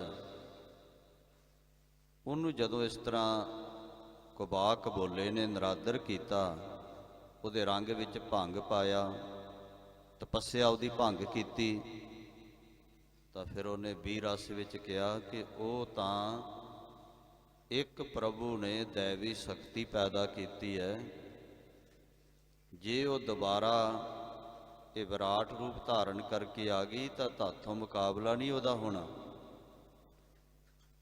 ਇਸ ਤਰ੍ਹਾਂ ਦੇ ਬੋਲ ਜਦੋਂ ਕਹੇ ਨੇ ਤਾਂ ਉਹ ਅੱਗੋਂ ਮਾਰਨ ਲੱਗੇ, ਫੜ ਲਓ ਇਸ ਰਿਖੀ ਨੂੰ। ਇਹ ਆਪਾਂ ਇੱਥੋਂ ਤੱਕ ਕਥਾ ਸੁਣੀ ਹੈ। ਉਹ ਰਿਖੀ ਨੇ ਫਿਰ ਆਪਣਾ ਜਿਹੜਾ ਤੇਜ ਹੈ ਨਾ, ਬੜਾ ਤਪ ਕਈ ਹਜ਼ਾਰਾਂ ਵਰਸਾਂ ਦਾ, ਉਹ ਉੱਥੇ ਪ੍ਰਗਟ ਕੀਤਾ ਕਿ ਮੈਂ ਤਾਂ ਪ੍ਰਣ ਕੀਤਾ ਹੈ ਕਿ ਯੁੱਧ ਨਹੀਂ ਕਰਨਾ, ਜੰਗ ਨਹੀਂ ਕਰਨਾ, ਬਸ ਤਪੱਸਿਆ ਹੀ ਕਰਨੀ ਹੈ। ਪਰ ਇਸ ਤਪੱਸਿਆ ਦੇ ਬਲ ਦੇ ਵਿੱਚੋਂ ਪਰਮਾਤਮਾ ਦਾ ਧਿਆਨ ਧਾਰ ਕੇ ਇਹਨਾਂ ਦੇ ਨਾਲ ਯੁੱਧ ਕਰਨ ਵਾਲਾ ਮਹਾਬਲੀ ਪ੍ਰਗਟ ਕਰਾਂਗਾ। ਇਹ ਮਨ ਵਿੱਚ ਧਾਰਨਾ ਕਰਕੇ ਉਹ ਰਿਖੀ ਜੀ, ਜਿਨ੍ਹਾਂ ਦਾ ਨਾਮ ਸਮੁੰਡ ਰਿਖੀ ਇਤਿਹਾਸਕਾਰਾਂ ਨੇ ਲਿਖਿਆ ਹੈ, ਉਹ ਸਾਧ ਸੰਗਤ ਜੀ ਜਿਸ ਤਰ੍ਹਾਂ ਉਸ ਮਹਾਬਲੀ ਨੂੰ ਪ੍ਰਗਟ ਕਰ ਰਹੇ ਨੇ, ਅੱਗੇ ਕਥਾ ਆ ਰਹੀ ਹੈ, ਉਹ ਸਰਵਣ ਕਰੀਏ। ਇੱਕ ਵਾਰ ਸਾਰੇ ਆਖੋ ਸਤਨਾਮ ਸ੍ਰੀ ਵਾਹਿਗੁਰੂ ਸਾਹਿਬ ਜੀ। ਸਤਨਾਮ ਸ੍ਰੀ ਵਾਹਿਗੁਰੂ ਸਾਹਿਬ ਜੀ। ਓੰ ਤੇ ਹੰਕਾਰਾ ਕੀਨਸ। ਕਿਉਂਕਿ ਪ੍ਰਾਤਨ ਜਿਤਨੇ ਵੀ ਰਿਖੀ ਹੋਏ ਨੇ, ਉਹ ਜਾਂ ਤਾਂ ਓੰਕਾਰ ਦਾ ਜਾਪ ਇਹਦਾ ਤਪ ਕਰਿਆ ਕਰਦੇ, ਜਾਂ ਓੰ ਸਵਾਸਾਂ ਦੇ ਨਾਲ ਜਿਹੜਾ ਪ੍ਰਕਾਸ਼ ਸਰੂਪ ਵਾਹਿਗੁਰੂ ਪਰਮਾਤਮਾ ਹੈ। ਤੋ ਸਤਿਗੁਰਾਂ ਨੇ ਵੀ ਸਾਨੂੰ ਇਹੋ ਹੀ ਮੂਲ ਮੰਤਰ ਵਿੱਚ ਦਿੱਤਾ ਹੈ, ਓੰਕਾਰ ਬ੍ਰਹਮਾ ਉਤਪਤ ਓੰਕਾਰ ਕੀਆ ਜਿਨ ਚਿਤ। ਦੱਖਣੀ ਓੰਕਾਰ ਵਿੱਚ ਵੀ ਮਹਾਰਾਜ ਨੇ ਬਚਨ ਕਹੇ ਨੇ, ਪ੍ਰਥਮੇ ਓੰਕਾਰ ਤਿਨ ਕਹਾ ਸੋ ਧੁਨ ਪੂਰ ਜਗਤ ਮੋ ਰਹਾ। ਓੰਕਾਰ ਉਤਪਾਤੀ ਕੀਆ ਦਿਨਸ ਸਭ ਰਾਤੀ। ਧੰਨ ਗੁਰੂ ਨਾਨਕ ਸਾਹਿਬ ਜੀ ਨੇ ਇਹਦੇ ਨਾਲ ਏਕਾ ਲਾ ਦਿੱਤਾ ਕਿ ਕੋਈ ਭੇਦ ਭਿੰਨ ਨਾ ਰਹਿ ਜਾਵੇ, ਉਹ ਇੱਕੋ ਹੀ ਹੈ। ਕਿਉਂਕਿ ਸ਼ਿਵ ਜੀ ਦੇ ਉਪਾਸਕ ਸ਼ਿਵ ਜੀ ਨੂੰ ਓੰਕਾਰ ਕਹਿਣ ਲੱਗ ਪਏ, ਬ੍ਰਹਮੇ ਦੇ ਬ੍ਰਹਮੇ ਨੂੰ ਕਹਿਣ ਲੱਗ ਪਏ, ਤੇ ਮਹਾਰਾਜ ਨੇ ਕਹਿ ਦਿੱਤਾ ਉਹ ਇੱਕ ਓੰਕਾਰ ਇਹਨਾਂ ਸਾਰਿਆਂ ਤੋਂ ਨਿਆਰਾ ਹੈ, ਇਹਨਾਂ ਸਾਰਿਆਂ ਤੋਂ ਸੰਗ ਹੈ। ਬ੍ਰਹਮਾ ਵਿਸ਼ਨ ਮਹੇਸ਼ ਉਪਾਇਓ, ਜਿਨ੍ਹਾਂ ਨੇ ਪੈਦਾ ਕੀਤੇ ਹਨ, ਉਹ ਇੱਕੋ ਇੱਕ ਵਾਹਿਗੁਰੂ ਪਰਮਾਤਮਾ। ਉਹਦਾ ਜਦੋਂ ਹੰਕਾਰਾ ਉੱਚੀ ਆਵਾਜ਼ ਦੇ ਵਿੱਚ ਇਸ ਰਿਖੀ ਨੇ ਭਰਿਆ ਹੈ, ਸਿੰਘ ਖਾਲ ਕੋ ਕਰ ਮਹਿ ਧਾਰ। ਜਿਸ ਸ਼ੇਰ ਦੀ ਖਲ ਤੇ ਬੈਠਾ ਸੀ ਉਹ ਰਿਖੀ, ਉੱਠ ਕਰਕੇ ਉਸ ਸ਼ੇਰ ਦੀ ਖਲ ਨੂੰ ਹੱਥ ਦੇ ਵਿੱਚ ਲਿਆ ਹੈ। ਕਰ ਲਗਤਾ ਝਟਕਾਇਤ ਚਾਰਿਓ। ਕਹਿੰਦੇ ਬੜੀ ਕਾਹਲੀ ਕਰਕੇ ਉਹਨੂੰ ਝਟਕਾਇਆ, ਭਾਵ ਕਿ ਉਹਨੂੰ ਝਾੜਿਆ ਹੈ ਬੜੀ ਕਾਹਲੀ ਕਰਕੇ। ਝਿਜਕਨ ਝਾਰਨ ਜੁਜੇ ਜੁਝਾਰ। ਝਟਕਾ ਦਿੱਤਾ, ਝਿਜਕਾਰਿਆ ਉਹਨੂੰ, ਜ਼ੋਰ ਦੀ ਨਾਲ ਝਾੜਿਆ, ਤੇ ਜੂਝਣ ਵਾਲਾ ਇੱਕ ਯੋਧਾ ਉਹਦੇ ਵਿੱਚੋਂ। ਦੁਰਨਰੀਸ਼ ਅਤ ਪੁੰਜ ਤੇਜ ਕੋ। ਕਹਿੰਦੇ ਉਸ ਦੇ ਵਿੱਚੋਂ ਇੱਕ ਇਹੋ ਜਿਹਾ ਯੋਧਾ ਨਿਕਲਿਆ ਜਿਹੜਾ ਵੱਡੇ ਵੱਡੇ ਯੋਧਿਆਂ ਨੂੰ ਵੀ ਝਟਕਾ ਦੇਣ ਵਾਲਾ, ਜਿਹਦੀ ਨਿਗਾਹ ਜਿਹੜੀ ਹੈ ਬੜੀ ਭਾਰੀ ਤੇਜ ਤਪ ਵਾਲੀ ਹੈ, ਜਿਹਦੀਆਂ ਅੱਖਾਂ ਵਿੱਚ ਅੱਖਾਂ ਨਹੀਂ ਪਾਈਆਂ ਜਾ ਸਕਦੀਆਂ। ਨਿਕਸਿਓ ਤਿਸ ਤੇ ਪੁਰਖ ਉਦਾਰ। ਬੜਾ ਬਲ ਵਾਲਾ, ਵੱਡੀਆਂ ਵੱਡੀਆਂ ਬਾਹਾਂ ਵਾਲਾ, ਉਦਾਰ ਸ੍ਰੇਸ਼ਟ ਪੁਰਖ ਉਹਦੇ ਵਿੱਚੋਂ ਪ੍ਰਗਟ ਹੋਇਆ। ਆਯੁਤ ਔਰ ਧੀਰਗ ਜੁਗ ਬਾਹੂ। ਕਿਉਂਕਿ ਭਗਵਾਨ ਦੀ ਮਰਜ਼ੀ ਹੈ, ਉਹਨੇ ਕਿੱਥੋਂ ਪ੍ਰਗਟ ਹੋ ਜਾਣਾ? ਉਹ ਤਾਂ ਥੰਮ ਦੇ ਵਿੱਚੋਂ ਵੀ ਨਿਕਲ ਆਉਂਦਾ ਹੈ ਨਾ। ਥੰਮ ਫਾੜ ਪ੍ਰਗਟਿਆ। ਜੇ ਕੋਈ ਮਨ ਦੇ ਵਿੱਚ ਸ਼ੰਕਾ ਕਰੇ ਜੀ ਇਹ ਨਹੀਂ ਹੋ ਸਕਦਾ, ਉਹ ਚਾਹੇ ਤਾਂ ਥੰਮ ਦੇ ਵਿੱਚੋਂ ਵੀ ਨਿਕਲ ਆਉਂਦਾ ਹੈ। ਉਹ ਚਾਹੇ ਤਾਂ ਭਗਤ ਧੰਨੇ ਜੀ ਨੂੰ ਵੀ ਦਰਸ਼ਨ ਦੇ ਸਕਦਾ ਹੈ। ਤੋ ਇਸ ਕਰਕੇ ਕਦੇ ਮੱਛ ਕੱਛ ਹੋਏ ਬਰਾ, ਜਮਨਾ ਕੈ ਕੂਲ ਖੇਲ ਖੇਲਿਓ ਜਿਨ ਗਿੰਦ ਜੀਓ। ਭੱਟਾ ਨੇ ਕਿਹਾ ਨਾ, ਕਦੇ ਮੱਛ ਦਾ ਰੂਪ ਧਾਰਨ ਕਰ ਲਿਆ, ਸੰਖਾਸਰ ਮਾਰੇ ਵੇਦ ਉਧਾਰੇ। ਜਦੋਂ ਸੰਖਾਸਰ ਦੈਂਤ ਬ੍ਰਹਮੇ ਦਾ ਸੰਖ ਲੈ ਕੇ ਪਤਾਲ 'ਚ ਚਲਿਆ ਗਿਆ ਸੀ, ਜਿਸ ਸੰਖ ਨੂੰ ਵਜਾ ਕੇ ਉਹਨੂੰ ਵੇਦ ਸਪੁਰਨ ਹੁੰਦੇ ਸਨ। ਤੋ ਉਸ ਵੇਲੇ ਬ੍ਰਹਮਾ ਰੋਇਆ ਸੀ, ਸੁੱਤਿਆਂ ਹੋਇਆਂ ਬ੍ਰਹਮੇ ਦਾ ਸੰਖ ਹੀ ਚੁੱਕ ਕੇ ਲੈ ਗਿਆ। ਫਿਰ ਭਗਵਾਨ ਨੇ ਮੱਛ ਦਾ ਰੂਪ ਧਾਰਨ ਕਰਕੇ ਪਤਾਲ ਵਿੱਚ ਜਾ ਕੇ ਉਸ ਸੰਖਾਸਰ ਦੈਂਤ ਦੇ ਨਾਲ ਯੁੱਧ ਕੀਤਾ। 1000 ਵਰਾ ਯੁੱਧ ਹੁੰਦਾ ਰਿਹਾ। ਉਹ ਗੁਰਪ੍ਰਤਾਪ ਸੂਰਜ ਗ੍ਰੰਥ ਵਿੱਚ ਸਾਰਾ ਲਿਖਿਆ। ਕਿੱਡਾ ਕੁ ਵੱਡਾ ਤਪਸਵੀ ਹੋਵੇਗਾ ਉਹ ਦੈਂਤ। ਫਿਰ ਉਹਦਾ ਮੱਥਾ ਫੋੜ ਕੇ ਤੇ ਸੰਖ ਲੈ ਕੇ ਆਏ। ਕਦੇ ਕੱਛ ਦਾ ਰੂਪ ਧਾਰਨ ਕੀਤਾ ਸਮੁੰਦਰ ਨੂੰ ਰਿੜਕਣ ਦੇ ਵਾਸਤੇ। ਇਸ ਤਰ੍ਹਾਂ ਸਾਧ ਸੰਗਤ ਜੀ, ਉਹ ਪਰਮਾਤਮਾ ਭਗਵਾਨ ਕਿਸੇ ਪ੍ਰਕਾਰ ਵੀ ਪ੍ਰਗਟ ਹੋ ਸਕਦਾ ਹੈ। ਕੰਧ ਉਤੰਗ ਮਹਾਬਰਿਆਰ, ਕਹਿੰਦੇ ਇਸ ਤਰ੍ਹਾਂ ਦਾ ਯੋਧਾ ਪ੍ਰਗਟ ਹੋਇਆ ਕਿ ਜਿਹਦੇ ਮੋਢੇ ਬੜੇ ਬੜੇ ਉੱਚੇ ਨੇ ਤੇ ਜਿਹਦੀਆਂ ਬਾਹਾਂ ਬੜੀਆਂ ਲੰਮੀਆਂ ਤੇ ਬਰਿਆਰ ਬੜਾ ਵੱਡਾ ਅਤਰਥੀ ਮਹਾਬਲੀ ਹੈ। ਲਾਲ ਬਿਲੋਚਨ ਭਰੇ ਸ਼ੋਭ ਸੋ, ਜਿਸ ਦੇ ਲਾਲ ਨੇਤਰ ਵੀਰ ਰਸ ਦੇ ਨਾਲ ਭਰੇ ਹੋਏ ਹਨ। ਤਨੁਖ ਬਾਨ ਕਰ ਤਰਕਸ਼ ਦੋਏ, ਕਹਿੰਦੇ ਜਿਸ ਦੇ ਮੋਢਿਆਂ ਦੇ ਉੱਪਰ ਧਨਖ ਹੈ, ਭੱਥੇ ਲੱਕ ਦੇ ਨਾਲ ਬੱਧੇ ਹੋਏ ਹਨ। 2-2 ਤੀਰ ਜਿਸ ਨੇ ਜੋੜੇ ਧਨਖ ਦੇ ਉੱਪਰ, ਖੱਪਰੇ ਤੀਰ। ਜਦੋਂ ਤਾਰਾ ਆਜਮ ਨੂੰ ਕਲਗੀਧਰ ਪਿਤਾ ਜੀ ਨੇ ਮਾਰਿਆ ਸੀ ਨਾ, 9 ਟਾਂਕ ਦੇ ਧਨਖ ਦੇ ਚਿੱਲੇ ਤੇ 2 ਤੀਰ ਜੋੜ ਕੇ ਮਾਰਿਆ ਸੀ, ਖੱਪਰੇ ਬਾਣ। ਪਹਿਲੀ ਗੱਲ ਤਾਂ 9 ਟਾਂਕ ਦਾ ਧਨਖ ਹੀ ਚੁੱਕਣਾ ਕਿਸੇ ਦੇ ਵੱਸ ਦੀ ਗੱਲ ਨਹੀਂ, ਤੇ ਫਿਰ 2-2 ਤੀਰ ਜੋੜ ਕੇ ਕੌਣ ਚਲਾ ਸਕਦਾ ਹੈ? ਤੋ ਇਸ ਕਰਕੇ ਕਹਿੰਦੇ 2-2 ਤੀਰ ਉੱਪਰ ਜੋੜ ਕਰਕੇ ਚਲਾਉਂਦੇ ਹਨ। ਹਾਟਕ ਮੁਸ਼ਟ ਖੜਗ ਖਰ ਨਿਰਮਲ, ਇੱਕ ਸਰਬ ਲੋਹ ਦੇ ਮੁੱਠੇ ਵਾਲਾ ਵੱਡਾ ਖੜਗ, ਵੱਡੀ ਤੇਗ। ਧੰਨ ਗੁਰੂ ਗੋਬਿੰਦ ਸਿੰਘ ਦੁਸ਼ਟ ਦਮਨ ਦੇ ਰੂਪ ਦੇ ਵਿੱਚ। ਕਈਆਂ ਨੇ ਹਾਟਕ ਦਾ ਅਰਥ ਸੋਨਾ ਵੀ ਕੀਤਾ ਹੈ, ਪਰ ਸਰਬ ਲੋਹ ਦੀ ਮੁੱਠ, ਕਿਉਂਕਿ ਮਹਾਰਾਜ ਜੀ ਦਾ ਪਿਆਰ ਜਦੋਂ ਗੁਰੂ ਗੋਬਿੰਦ ਸਿੰਘ ਦੇ ਰੂਪ ਦੇ ਵਿੱਚ ਇੱਥੇ ਸਨ ਤਾਂ ਸਰਬ ਲੋਹ ਦੇ ਨਾਲ ਬਹੁਤ ਜ਼ਿਆਦਾ ਪ੍ਰੇਮ ਸੀ ਮਹਾਰਾਜ ਸੱਚੇ ਪਾਤਸ਼ਾਹ ਜੀ ਦਾ।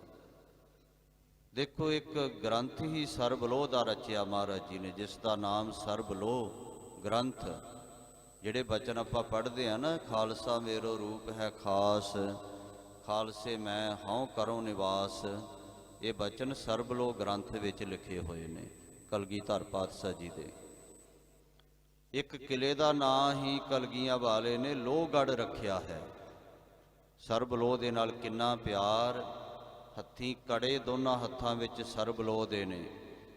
ਕਿਰਪਾਨ ਛੋਟੀ ਵੀ ਸਰਬ ਲੋਹ ਦੀ ਹੈ, ਤੇ ਜਿਹੜੀ ਵੱਡੀ ਧਾਰੀ ਹੋਈ ਹੈ ਉਹ ਵੀ ਮਹਾਰਾਜ ਜੀ ਦੀ ਸਰਬ ਲੋਹ ਦੀ ਤੇਗ ਹੈ। ਸਾਧ ਸੰਗਤ ਜੀ, ਸੋਨੇ ਦੇ ਕੜੇ ਵਗਾ ਕੇ ਮਾਰ ਦਿੱਤੇ ਸਨ ਮਹਾਰਾਜ ਜੀ ਨੇ ਗੰਗਾ ਦੇ ਵਿੱਚ। ਔਰ ਬਚਨ ਵੀ ਉਚਾਰੇ ਨੇ ਅਕਾਲ ਉਸਤਤ ਦੀ ਬਾਣੀ ਨੂੰ ਆਰੰਭ ਕਰਨ ਦੇ ਵੇਲੇ। ਅਕਾਲ ਪੁਰਖ ਕੀ ਰੱਛਾ ਹਮਨੇ, ਸਰਬ ਲੋਹ ਕੀ ਰੱਛਾ ਹਮਨੇ, ਸਰਬ ਕਾਲ ਜੀ ਕੀ ਰੱਛਾ ਹਮਨੇ, ਸਰਬ ਲੋਹ ਜੀ ਕੀ ਰੱਛਿਆ ਹਮਨੇ। 2 ਵਾਰ ਸਰਬ ਲੋਹ ਦਾ ਜ਼ਿਕਰ ਕੀਤਾ ਕਾਲ ਉਸਤਤ ਸਾਹਿਬ ਜੀ ਦੀ ਬਾਣੀ ਉਚਾਰਨ ਕਰਨ ਲੱਗਿਆ ਸਾਧ ਸੰਗਤ ਜੀ। ਇਸ ਕਰਕੇ ਖਾਲਸਾ ਜੀ, ਸਰਬ ਲੋਹ ਦੇ ਨਾਲ ਪ੍ਰੇਮ। ਹੱਥਾਂ ਵਿੱਚ ਸਰਬ ਲੋਹ ਦੇ ਘੜੇ ਸਿੰਘਾਂ ਨੂੰ ਪਾਉਣੇ ਚਾਹੀਦੇ, ਤੇ ਕਿਰਪਾਨ ਵੀ ਸਰਬ ਲੋਹ ਦੀ ਹੀ ਸਿੰਘ ਦੇ ਕੋਲ ਹੋਣੀ ਚਾਹੀਦੀ ਹੈ, ਕਿਉਂਕਿ ਬਾਜਾਂ ਵਾਲੇ ਦਾ ਪਿਆਰ ਸਰਬ ਲੋਹ ਦੇ ਨਾਲ ਬਹੁਤ ਜ਼ਿਆਦਾ ਹੈ। ਇਹਦੇ ਵਿੱਚ ਗੁਣ ਵੀ ਬਹੁਤ ਨੇ ਸਰਬ ਲੋਹ ਦੇ ਵਿੱਚ। ਅੱਜ ਕੱਲ੍ਹ ਤਾਂ ਕੜੇ ਟੱਕਾਂ ਜਿਹਾਂ ਵਾਲੇ, ਫੈਸ਼ਨਾਂ ਜਿਹਾਂ ਵਾਲੇ ਤੁਰ ਪਏ, ਗਾਨੀਆਂ ਜਿਹੇ ਵਾਲੇ ਕੜੇ ਪਾਉਣ ਲੱਗ ਪਏ ਲੋਕ। ਇੱਥੋਂ ਪਤਾ ਲੱਗਦਾ ਹੈ ਕਿ ਕਲਗੀਧਰ ਪਿਤਾ ਨਾਲ ਸਾਡਾ ਕਿੰਨਾ ਕੁ ਪਿਆਰ ਹੈ, ਕਿੰਨਾ ਕੁ ਪ੍ਰੇਮ ਹੈ। ਤੋ ਸਰਬ ਲੋਹ ਦੇ ਮੁੱਠੇ ਵਾਲੀ ਸ੍ਰੀ ਸਾਹਿਬ ਹੈ। ਆਗੇ ਦੈਤਨ ਰਹਿਓ ਖਰੋਏ। ਇਹ ਭਾਰੀ ਦੈਂਤਾਂ ਰਾਖਸਾਂ ਦੇ ਅੱਗੇ ਦੁਸ਼ਟ ਦਮਨ ਜੀ ਖੜੇ ਹੋ ਗਏ। ਲੱਗੇ ਪ੍ਰਹਾਰ ਕਰਨ ਗਨ ਆਯੁਧ। ਸ਼ਸਤਰਾਂ ਦੇ ਨਾਲ ਜੋ ਵੀ ਇਹਨਾਂ ਰਾਖਸਾਂ ਦੇ ਕੋਲ, ਦੈਂਤਾਂ ਕੋਲ ਹਥਿਆਰ ਸ਼ਸਤਰ ਨੇ, ਉਹਨਾਂ ਦੇ ਨਾਲ ਦੁਸ਼ਟ ਦਮਨ ਜੀ ਦੇ ਉੱਪਰ ਵਾਰ ਕਰਨ ਲੱਗੇ ਨੇ। ਬਖਤਰ ਪੋਸ਼ ਬਿਲੋਕਿਓ ਸੋਏ। ਪਰ ਦੇਖਿਆ ਕਿ ਇਹ ਜਿਹੜਾ ਪੁਰਖ ਅੱਗੇ ਖੜਾ ਹੈ ਚਟਾਨ ਦੇ ਵਾਂਗ, ਇਹਦਾ ਸਾਰਾ ਸਰੀਰ ਹੀ ਬਖਤਰ ਪੋਸ਼ ਹੈ, ਸੰਜੋਗ ਦੇ ਨਾਲ ਢੱਕਿਆ ਹੋਇਆ ਹੈ।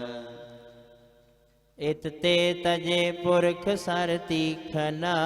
ਇਧਰੋਂ ਮਹਾਰਾਜ ਜੀ ਨੇ ਵੀ ਬੜੇ ਤਿੱਖੇ ਤਿੱਖੇ ਤੀਰ ਛੱਡੇ ਹਨ। ਗਨ ਸ਼ਤਰਨ ਕੋ ਤਨੂ ਪਰੋਏ। ਬਹੁਤ ਸਾਰੇ ਦੁਸ਼ਮਣਾਂ ਦੇ ਸਰੀਰਾਂ ਨੂੰ ਪਰੋਈ ਜਾਂਦੇ ਹਨ ਤੀਰਾਂ ਦੇ ਨਾਲ। ਜਦੋਂ ਚਮਕੌਰ ਸਾਹਿਬ ਦੇ ਵਿੱਚ ਮਹਾਰਾਜ ਨੇ ਤੀਰ ਚਲਾਏ ਸਨ ਤਾਂ ਇਤਿਹਾਸ ਵਿੱਚ ਜ਼ਿਕਰ ਆਉਂਦਾ, ਇੱਕ ਇੱਕ ਤੀਰ 7-7 ਦੇ ਵਿੱਚੋਂ ਦੀ ਕੱਢਿਆ ਸੀ। ਇੰਨੇ ਮਹਾਬਲੀ ਧੰਨ ਗੁਰੂ ਗੋਬਿੰਦ ਸਿੰਘ ਮਹਾਰਾਜ। ਮੀਰੀ ਤੀ ਪੀਰੀ ਦੇ ਮਾਲਕ ਸਾਹਿਬ ਸ੍ਰੀ ਗੁਰੂ ਹਰਗੋਬਿੰਦ ਸਾਹਿਬ ਜੀ ਦਾ ਤੀਰ 3-3 4-4 ਨੂੰ ਪਾਰ ਕਰਦਾ ਰਿਹਾ, ਪਰ ਕਲਗੀਧਰ ਦਾ ਤੀਰ 7-7 ਦੇ ਵਿੱਚੋਂ ਦੀ ਲੰਘਦਾ ਰਿਹਾ। ਤੋ ਸਾਧ ਸੰਗਤ ਜੀ, ਇੱਥੇ ਵੀ ਵੇਖੋ ਦੈਂਤਾਂ ਨੂੰ ਪਰੋਈ ਜਾ ਰਹੇ ਹਨ। ਤੁਮਲ ਮਚਿਓ ਸੰਗਰਾਮ ਅਨਿਕ ਬਿਦ। ਬੜਾ ਭਾਰੀ ਜੰਗ ਦਾ ਬਿਗਲ ਵੱਜ ਗਿਆ ਹੈ, ਬਹੁਤਾ ਰੌਲਾ ਮਚ ਗਿਆ, 4 ਚਫੇਰੇ ਹੀ। ਤੀਰਨ ਲੀਨ ਦਸੋਂ ਦਿਸ਼ ਛਾਏ। ਕਹਿੰਦੇ 10 ਦਿਸ਼ਾਂ ਦੇ ਵਿੱਚ ਤੀਰਾਂ ਦੀ ਵਰਖਾ ਕੀਤੀ ਜਾ ਰਹੀ ਹੈ। ਗਜਾਰੋਹ ਪਟ ਰਥੀ ਕ੍ਰੋਧ ਕਰ।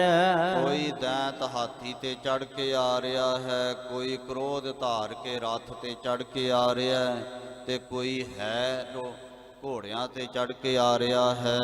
ਹੈ ਰੋਹ ਆਏ ਗਨ ਤਾਏ। ਹੈ ਰੋਹ ਘੋੜਿਆਂ ਤੇ ਚੜ ਕੇ ਰੋਹ ਦੇ ਵਿੱਚ ਗੁੱਸੇ ਵਿੱਚ ਭਰੇ ਹੋਏ ਧਾਏ ਦੌੜ ਕੇ ਆਏ ਅੱਗੇ। ਅਨਿਕ ਭਾਂਤ ਕੇ ਸ਼ਸਤਰ ਉਠਾਏ। ਬੜੇ ਤਰ੍ਹਾਂ ਦੇ ਦੈਂਤਾਂ ਦੇ ਕੋਲ ਸ਼ਸਤਰ ਜਿਹੜੇ ਇਹਨਾਂ ਨੇ ਚੁੱਕੇ ਹੋਏ ਹਨ। ਮੁਗਦਰ ਮੂਸਲ ਬਲ ਸਮਦਾਏ। ਕਿਸੇ ਦੇ ਕੋਲ ਮੁਗਦਰ ਹੈ, ਪਹਿਲਵਾਨ ਮੁਗਦਰਾਂ ਦੇ ਬਾਲੇ ਕੱਢਿਆ ਕਰਦੇ, ਲੋਹੇ ਦੇ ਮੁਗਦਰ ਭਾਰੇ ਭਾਰੇ। ਇਸ ਤਰ੍ਹਾਂ ਦੇ ਮੁਗਦਰ ਕਈਆਂ ਨੇ ਚੁੱਕੇ ਹੋਏ ਨੇ, ਔਰ ਕਈਆਂ ਨੇ ਮੂਸਲ, ਜਿਨ੍ਹਾਂ ਦੇ ਨਾਲ ਮੋਲੇ ਧਾਰ ਵਰਖਾ ਭਾਵ ਕਿ ਉਹ ਚੱਠੂ ਦੇ ਵਿੱਚ ਪਾ ਕੇ ਲੋਹੇ ਦੀਆਂ ਵੱਡੀਆਂ ਵੱਡੀਆਂ ਮੁੰਗਲੀਆਂ ਦੇ ਨਾਲ ਸਮਾਨ ਕੁੱਟਿਆ ਜਾਂਦਾ ਸੀ। ਅੱਜ ਕੱਲ੍ਹ ਤਾਂ ਮਿਕਸੀਆਂ ਆ ਗਈਆਂ। ਤੋ ਉਹ ਮੁੰਗਲੀਆਂ, ਮੋਲੇ, ਮੂਸਲ ਵੱਡੇ ਵੱਡੇ, ਉਹ ਸਾਰੇ ਇਹਨਾਂ ਨੇ ਲੋਹੇ ਦੇ ਵੱਡੇ ਵੱਡੇ ਚੁੱਕੇ ਹੋਏ ਹਨ। ਤੋਮਰ ਖੜਗ ਤ੍ਰਿਸ਼ੂਲ ਹੂਲ ਖਰ। ਕਿਸੇ ਕੋਲ ਵੱਡੇ ਬਰਛੇ ਨੇ, ਕਿਸੇ ਕੋਲ ਤਲਵਾਰਾਂ ਨੇ, ਕਿਸੇ ਦੇ ਕੋਲ ਭਾਲੇ ਨੇਜੇ ਹਨ।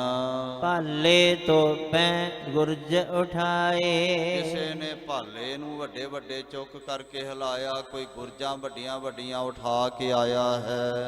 ਸਾਰ ਸ਼ਕਤ ਬੜ ਕਠਨ ਕੁਦੰਡੈ। ਬੜੀਆਂ ਬੜੀਆਂ ਵੱਡੀਆਂ ਸਾਰ ਲੋਹੇ ਦੀਆਂ ਬਰਛੀਆਂ, ਵੱਡੇ ਵੱਡੇ ਧਨਖ ਤੀਰ। ਖੱਪਰੇ ਬਾਣ ਜਮਧਰਾ ਤਾਰ। ਜਿਨ੍ਹਾਂ ਤੀਰਾਂ ਵਿੱਚ ਖੱਪਰੇ ਬਾਣ ਧਾਰ ਕੇ ਚਲਾਉਂਦੇ ਨੇ।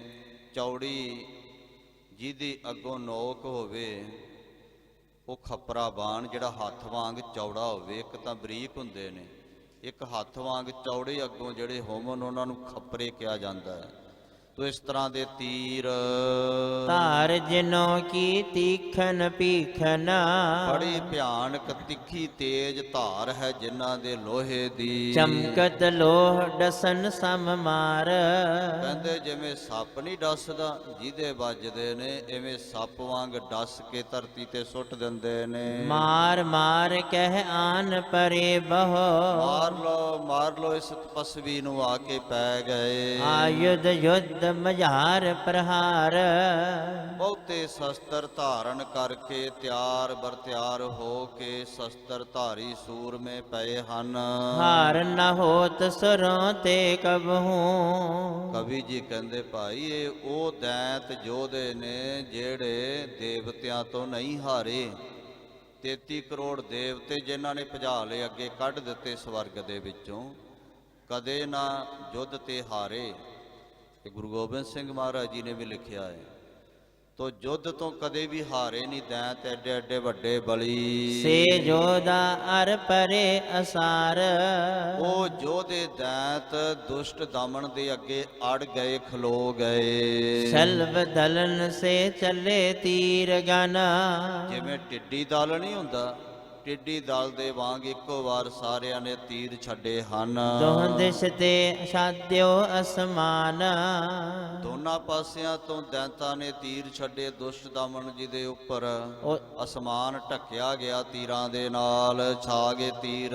ਉਤ ਅਨੇਕ ਇਤ ਏਕ ਰਹਿਓ ਰੂਪ। ਕਹਿੰਦੇ ਉਧਰ ਤਾਂ ਅਨੇਕਾਂ ਹੀ, ਗਿਣਤੀ ਕੋਈ ਨਹੀਂ। ਕਿੰਨੇ ਕ ਦੈਂਤ ਨੇ, ਇੱਧਰ ਇੱਕੋ ਦੁਸ਼ਟ ਦਮਨ ਜੀ ਖੜੇ ਹਨ। ਰਾਖਸ਼ ਹਤੇ ਭੇਦ ਕਰਵਾਨ। ਪਰ ਇਸ ਦੁਸ਼ਟ ਦਮਨ ਜੀ ਨੇ ਤੀਰ ਚਲਾ ਚਲਾ ਕੇ ਅਣਗਿਣਤ ਰਾਖਸ਼ ਧਰਤੀ ਤੇ ਸੁੱਟ ਦਿੱਤੇ। ਲਸ਼ ਹੋਏ ਸੋ ਰਸ਼ ਨ ਹੋਵੇ। ਲਾਛ ਨਿਸ਼ਾਨਾ ਜਿਹਨੂੰ ਜਾ ਕੇ ਲੱਗਦਾ ਉਹਦੀ ਰੱਖਿਆ ਕੋਈ ਨਹੀਂ ਹੁੰਦੀ। ਊਂਧੈ ਸਮੁਖ ਪਰੈ ਤਜ ਪ੍ਰਾਨ। ਕਹਿੰਦੇ ਸਾਹਮਣੇ ਹੋ ਕੇ ਡਿੱਗ ਪੈਂਦਾ ਉਹੀ ਦੈਂਤ, ਪ੍ਰਾਣ ਤਿਆਗ ਜਾਂਦਾ। ਆਯੁਧ ਆਵਤ ਪੰਥ ਬਿਦਾਰੇ। ਅੱਗੇ ਆਉਂਦਿਆਂ ਨੂੰ ਸ਼ਸਤਰਾਂ ਦੇ ਨਾਲ ਮਾਰ ਮਾਰ ਕੇ ਸੁੱਟੀ ਜਾ ਰਹੇ ਦੁਸ਼ਟ ਦਮਨ ਜੀ। ਖੰਡ ਖੰਡ ਧਰ ਗਿਰੇ ਮਹਾਨ। ਟੁਕੜੇ ਟੁਕੜੇ ਕਰਕੇ ਧਰਤੀ ਤੇ ਬਹੁਤ ਸਾਰੇ ਵੱਡੇ ਵੱਡੇ ਦੈਂਤ ਸੁੱਟ ਦਿੱਤੇ। ਅਨੁਜ ਸੁਵੇਲ ਬੇਲ ਕੋ ਰਿਸ ਧਰ। ਬੇਲ ਤੇ ਸਬੇਲ ਦੋ ਭਰਾ ਦੈਂਤ ਨੇ।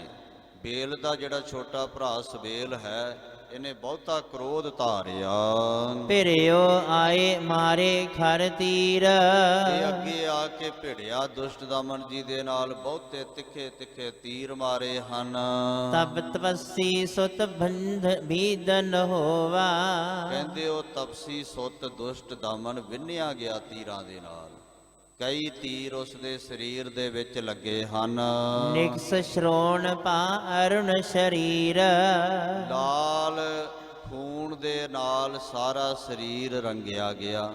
ਸਰੋਣ ਖੂਨ ਨਿਕਲ ਰਿਹਾ, ਭਬਕਾਰੀਆਂ ਵੱਜ ਰਹੀਆਂ, ਤਤੀਰੀਆਂ ਵੱਜ ਰਹੀਆਂ ਖੂਨ ਦੀਆਂ ਸਰੀਰ ਵਿੱਚੋਂ। ਸਾਰਾ ਸਰੀਰ ਖੂਨ ਦੇ ਨਾਲ ਦੁਸ਼ਟ ਦਮਨ ਜੀ ਦਾ ਰੰਗਿਆ ਗਿਆ। ਅੰਗ ਬਿਲੋਕ ਆਪਨੇ ਹਸ ਕਰ।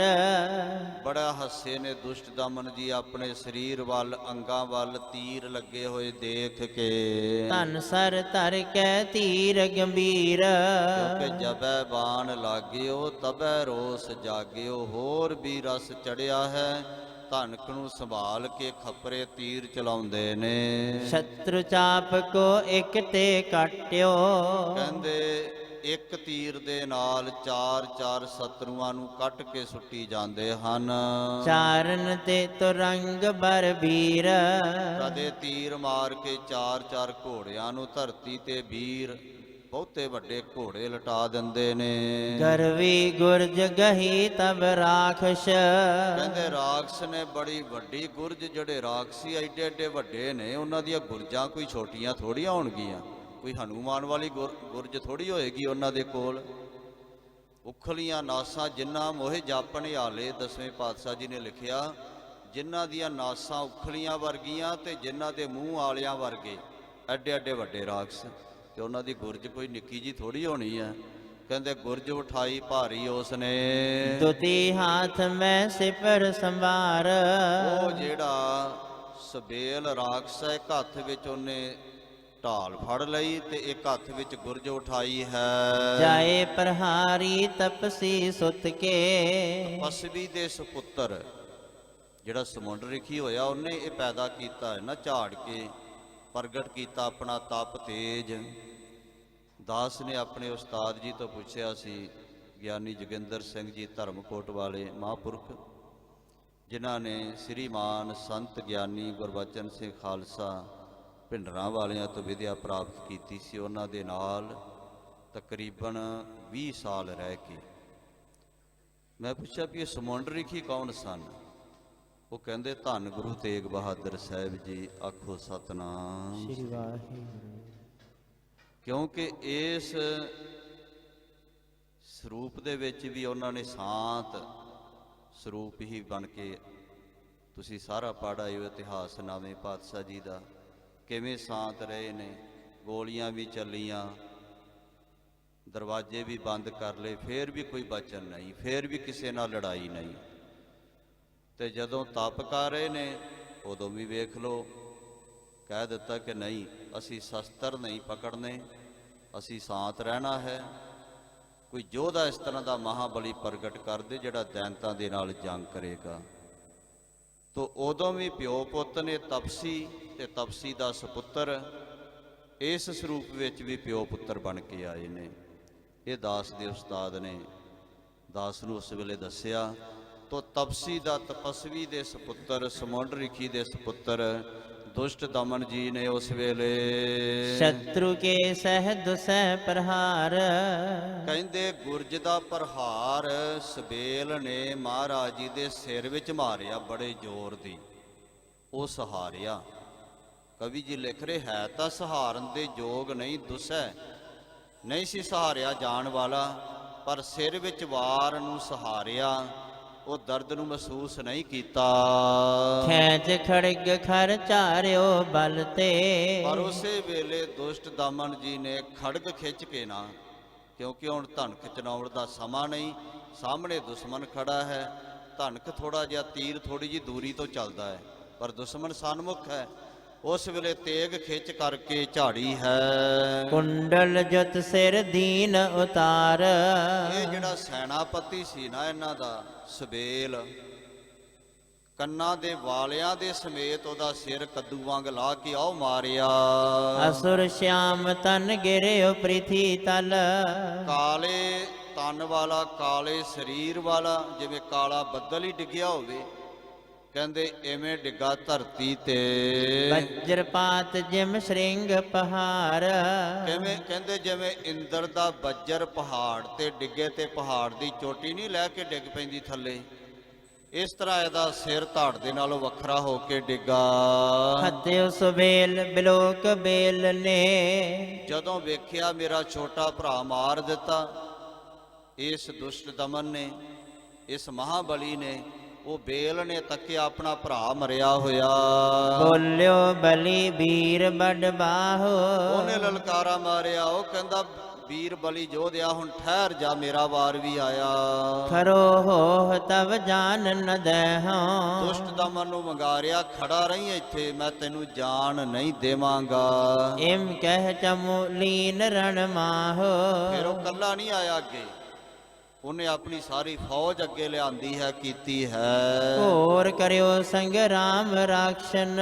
ਆਪਣਾ ਭਰਾ ਸਬੇਲ ਮਰਿਆ ਹੋਇਆ ਵੇਖ ਕੇ ਬੇਲ ਨੇ ਬੜਾ ਭਾਰੀ ਯੁੱਧ ਮਚਾ ਦਿੱਤਾ ਰਾਖਸ ਅੱਗੇ ਕਰਕੇ। ਇੱਕ ਬਾਰ ਹੀ ਸ਼ਸਤਰ ਪ੍ਰਵਾਹ। ਇੱਕੋ ਵਾਰ ਹੀ ਬਹੁਤੇ ਇਹਨਾਂ ਨੇ ਵਾਰ ਦੁਸ਼ਟ ਦਮਨ ਦੇ ਉੱਪਰ ਕਰ ਦਿੱਤੇ, ਪ੍ਰਵਾਹ ਚਲਾ ਦਿੱਤਾ। ਭੀਖਨ ਭੇਖ ਭੂਰ ਭਗੰਤੈ। ਸਾਹਮਣੇ ਭਿਆਨਕ ਰੂਪ ਧਾਰ ਕਰ ਕਰਕੇ ਰਾਖਸ ਆਉਂਦੇ ਨੇ, ਭਬਕੰਦੇ ਬੜੇ ਗਰਜਦੇ ਨੇ, ਭਬਕਾ ਮਾਰਦੇ ਹਨ।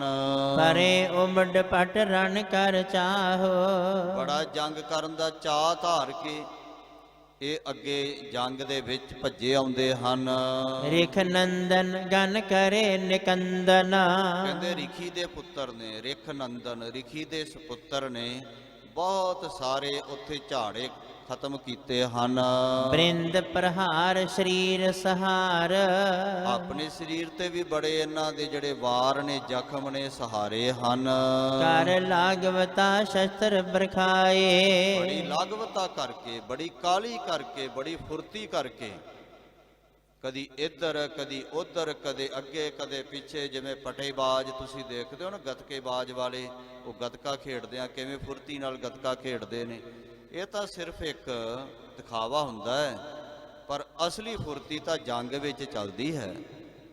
ਬੜੀ ਲਾਗਵਤਾ ਕਰਕੇ, ਬੜੀ ਫੁਰਤੀ ਕਰਕੇ ਨਿਜ ਪਿਤ ਕੋ ਤਪ ਹਿਰਦੈ ਸੰਭਾਰ।